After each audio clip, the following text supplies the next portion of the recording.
We're here to talk about denialism and how to avoid that uncomfortable truth. Now, what I'm going to teach you here is to use a strategy that's used against science all the time. And denialism, I want to talk about what it is. And really, this is not a complicated topic. I'm just sort of introducing it, and I'll show you how it's been used in the media and in the political sphere as well. It is the refusal to accept an empirically verifiable reality. That's what denialism is. And I think we all have one, believe it or not. It's an essentially irrational action that withholds validation of a historical experience or event. And, okay, I'll tell you more about it. Basically, in science, denialism is defined as a rejection of sort of basic concepts that are undisputed and that are otherwise well supported.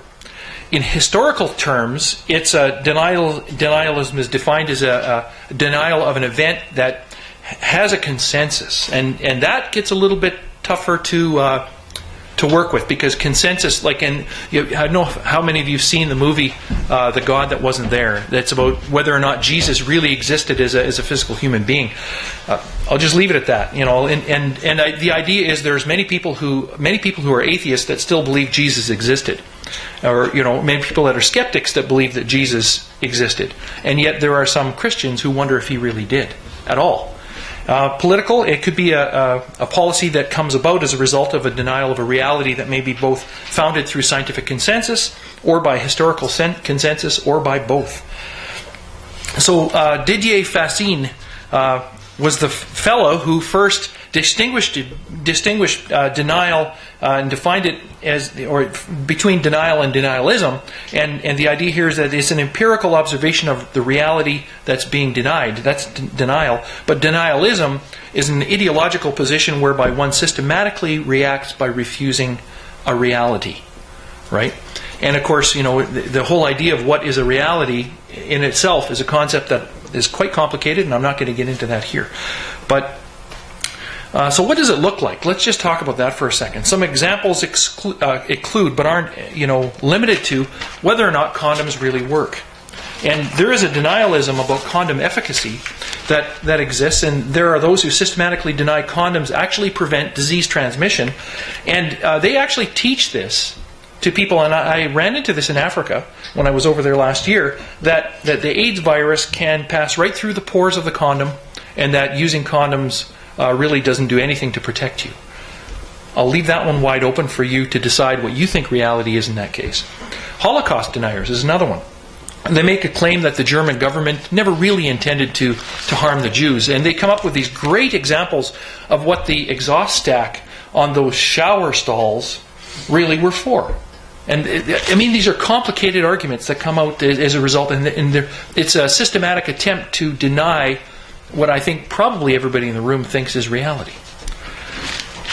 AIDS denialism is another one, and that one exists in kind of more in the scientific realm, but has had some huge impacts on African health policies, where certain political leaders have simply denied the fact that AIDS exists, or have denied that AIDS can be transmitted in the way that it does. And I don't know if you heard about the one political leader who was basically drinking a solution that he thought would take away AIDS, and it was sort of a fruity solution that, talk about superfoods, right? It was a fruity solution that would basically eradicate the virus in your body, and then you'd be healed. And there are people that also believe that having sex with a virgin will eradicate your HIV or AIDS condition. And of course, there's climate change denialism, and that's sort of the it's also called corporate denialism. If you take a look on Wikipedia, there's a good example or a good explanation of what corporate denialism is. And that has a lot to do with ExxonMobil and some of the studies that they've funded and what people think about those studies.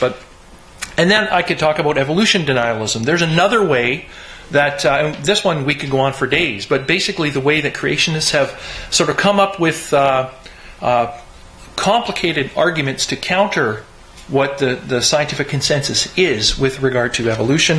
And then finally, climate change denialism. Historical revisionism and denialism. And this is where there are governments that, I'm thinking of Bosnia-Herzegovina and places like that, where there were great war crimes that they've tried to push them under the carpet and rationalize that they don't exist anymore. So that's the way that denialism sort of gets played out in the world. And here's one example. We have a fellow by the name of Rod Walsh, who is the Ark Man, and he, have you ever been challenged to explain Noah's Ark and the Genesis flood? And, this guy, honestly, he did a 10-year feasibility study as to whether or not the flood could have occurred in the way that the Bible describes it, and came up with, after building numerous models of the Ark, came up with all kinds of great theories about how the Bible stories are true. And what this is, this really, I'm not explaining a very complicated topic, because I'm not going to address whether or not creationism is real, but this is obviously denialism in play. This is what it's getting used for in this particular case. So how did it catch my eye? Basically, the way that denialism caught my eye was back with President Obama, and there's this group called the Birthers. And really what they had done was they had said, hey, Obama, prove that you're an American. Something they've never asked of any other president that I've ever heard of in the past. And he provided his live birth record, his long form birth record, a birth notice that was originally put in the newspaper. And every time he put something new out, they said, but here's why we think it's a fake. And this just went on and on and on. And it still goes on today, actually, with a number of Tea Party members who think that Obama really isn't a legitimate president of the United States. Rather than look at his lengthy political record, rather than look at his education record at Harvard and other universities, including some schooling in Honolulu, and they continue to complain or claim that he's not an American-born person. So what does this pattern look like? If we were to flesh this out, it comes out in a number of different ways. Firstly, you need a conspiracy theory, and I'll talk about logical fallacies around this just briefly and at the very end. But I love the way that you kind of introduced that topic this morning. Thank you, Paul. You need a theory like Obama's not an American, he's not a Christian, but instead he's born in Kenya, where his family raised him as a Muslim. Well, 10% of Kenyans are Muslim, the rest are Christian, so it's plausible. The theory doesn't need to hold together completely, but it needs to feel right. That's sort of the second point about denialism. And if when somebody's making arguments against whatever your science is, or whatever your level of your passion for your expertise would be in a particular field would be, look for this pattern, because first you need some type of conspiracy theory sitting at the bottom. You'll find it there. Then you need something that feels right. And this has a lot to do with the way that we think as human beings. Take a look at these pictures and tell me, where's the birth certificate? I hate to say it, but just asking that question, bold-face, on its own, it's not bad. If somebody were to come up to you and say, Obama's a legitimate president, and you go, oh yeah? Where's the birth certificate? Right? Now, before Obama had actually presented it, that was a very strong argument all on its own. Just ask the question and leave it there. You tell me.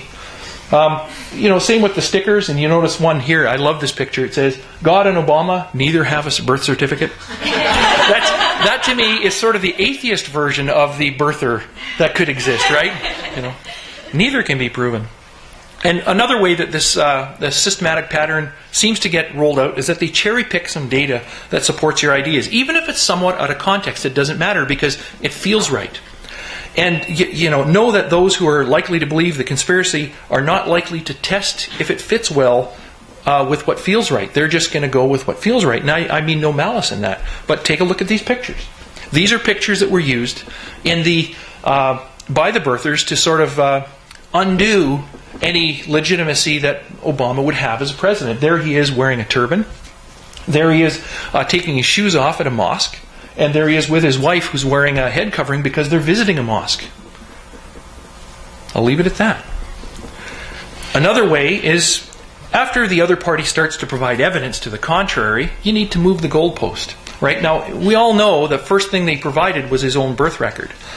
He provided his birth record, and they said, well, that's not enough. That you can fake a birth record. How do we know the birth record's true? Well, then he gave the long form of the birth record, and that was the one in the top corner there. And they said, well, yeah, but anybody could fake that. And there were numerous arguments. Like, do you ever watch Fox News? My cognitive dissonance button or bell just rings in the background whenever I turn on Fox News. This is the kind of stuff that they discuss as if it's really legitimate. And then finally, they dug up the newspaper, and you can see the little arrow on it there, and that shows, it actually says, that was Obama's announcement. And then what came back was, but we can fake birth records, and people started faking their own birth records, showing themselves born in different locations. Like they've got one here where a person's born in the Groom Lake Test Facility at Area 51 Biolab Hatchery. Right? I kind of like that one. Yeah, and then they show this. You'll find this stuff on the internet with pictures where they're saying, there's noise cancellation. And I hate to say it, but in terms of that argument about you could fake a birth record, well, I can fake a fake birth record that can be disproven too. And I mean, ultimately, it comes down to what do you really believe, right? And I think Obama speaks pretty American English, so I'll leave it at that. Fifth, you can use some other false or logical fallacies to shore up your case. You can use a false analogy, and I'm just going to pull up my notes so I make sure that I get the examples I wanted right here on that one.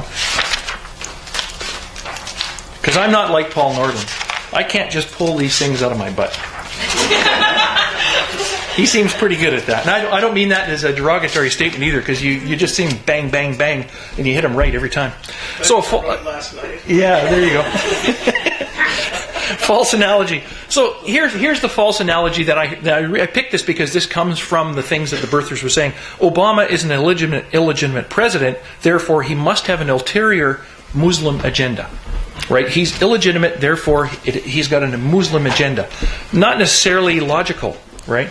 It's a false analogy. The two don't. Just because you're illegitimate president doesn't mean you're Muslim. Nor does it mean you have an agenda of any type at all. They're not even related. There is no analogy there. They appeal to consequences rather than to the truth. And if Obama is not legit, then Al-Qaeda is trying to take over our country. Is it really worth the risk? Right? And they sort of lead you to that consequence. Is it worth the risk that this man could do this? Well, that's not even an argument. The question is he legitimate or not? They attack the straw man. They build a caricature of him and an idea or a situation, then they attack it instead of attacking the legitimate target. And that's really what they've done with Obama. By showing the pictures that they have, using those as evidence of his illegitimacy, they've created a straw man. Some other logical fallacies that they've used to shore up their case, they've used red herrings. And I love this because they wave a red flag, cause a distraction. Just about anything will do, so long as it distracts the listeners long enough to forget that you have no evidence whatsoever. Hey, look, a squirrel. and of course, they can use an ad hominem attack as well. And there's been lots of that. And I think ad hominem, just like you explained it, and I think you said it too, where they attack Obama himself. And yes, if you want to do this, you need to attack the person. If you're going to use this denialism in the way that it's been presented to me, and I read thanks to Dallas on the back who suggested the book to me in the first place. I think the point is I've seen this used in a number of ways now. Now that I'm aware of there is a pattern to be picked up. You start to see, and you're watching the news, and you watch somebody come out, and you realize, I know, I think I've got what that denialism is in this particular case. And I'll sort of leave it at that. I've got one more slide, I think. Yeah, and this is the one that gets really easy. Repeat your claims endlessly. There's and it's true. Make videos, write songs, buy newspaper ads, put up billboards, hold rallies, get people to repeat. And as they speak this out of their mouths, they'll begin to believe that it's true. And unfortunately, that's how denialism works. And so there it is. There's the pattern laid out for you to see for yourselves. Are there any questions? I think you forgot. If they don't listen to you the first time, just say it louder. Yes, and repeat. That's right, yeah. Any other questions? Yes. Oh, also another question. I just wanted to mention, you didn't mention one of the best birtherisms, which was, where's the inoculation scar? Because apparently there's one vaccine that can give when you're 6 or 7 that can leave a scar in some cases. And the fact that Barack Obama didn't show that he had that scar that some people had was proof that he had not been in the U.S. when he was 6 or 7. Oh, well said. All right. Well, yes. I just remembered, because he was running against John McCain, right? Yes. John McCain was born in Panama. Well, it's an American state, isn't it? American military base, which counts as Yes. I thought that was really funny, because you Yeah. can hear people on the other side be like, well, he wasn't born in the United States. Yeah, he was born. He was born a lot closer to not in the U.S. It would have been a lot easier for him to have actually been born, outside of the U.S. and then just sort of quietly moved in or something. That seems more plausible. It does. Are there any other comments or questions? Are there any ways that you've seen, aside from the birther scandal, have you seen denialism in use in other examples? Yes. Well, Stephen Harper just recently denied that Canada had a history of colonialism. Asbestos causes cancer. Now, I was going to say, I think the Harper problem is a denial, where the asbestos problem is a denialism. It really is. And the reason I know that is because I sort of teach a little about asbestos in my safety stuff. But, yes. Not to open up a big can of worms. 9/11. It's right, yeah. Yeah, well, here's the problem with 9/11 is it really was a conspiracy. I mean, they hijacked a plane and they flew it into a building, right? Yeah, that's a conspiracy. Yeah, there was another question. Or a comment, yeah. Another denialism one would be probably the end of the world. Yes. Billboards. Yeah, that's a really good example. Yeah. Definitely moving the goalposts. Yeah. Yes. I can't believe you guys haven't talked about vaccine denialism. Oh, it's a big one. Yeah. Every single one of them. Yeah. And unfortunately, that one cuts right through some parts of the medical community as well, where they literally ignore some of the evidence that's there. Yeah. All right. Well, that's it. It looks like to me I'm just right on time. So.